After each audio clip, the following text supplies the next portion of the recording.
In the next set of lessons, we're going to be talking about Apex classes, how to use them, how to create them, all sorts of different things in regards to Apex classes. However, before we start talking about them, what I wanted to cover is naming conventions.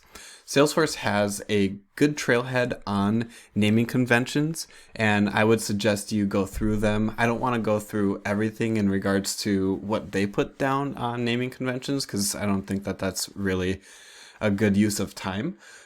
However, I did want to point out that there is a trailhead. There is also a Quip Excel spreadsheet, and this is more for common naming conventions that Salesforce uses as a recommendation if you don't have a set naming convention already.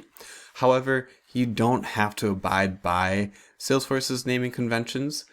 You could go through and whatever organization you're working with, they could have their own set of naming conventions.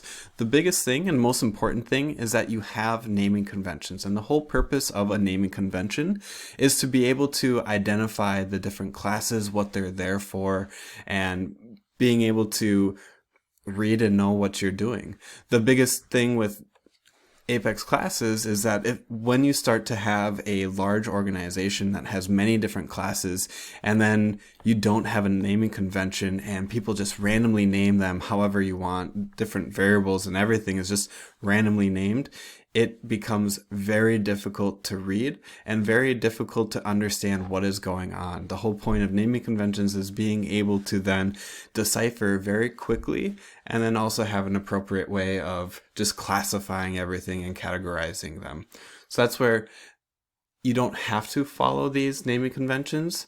It is a good starting point and a good thing to learn based on these naming conventions. However, if your organization has one, use that one because that's been the agreed upon naming convention. Like I said, the biggest and most important thing is that you have one. For the most part, I've been following these naming conventions and adhering to them, and I will continue to do so. So as we go through this course, you'll start to get familiar with this type of naming convention.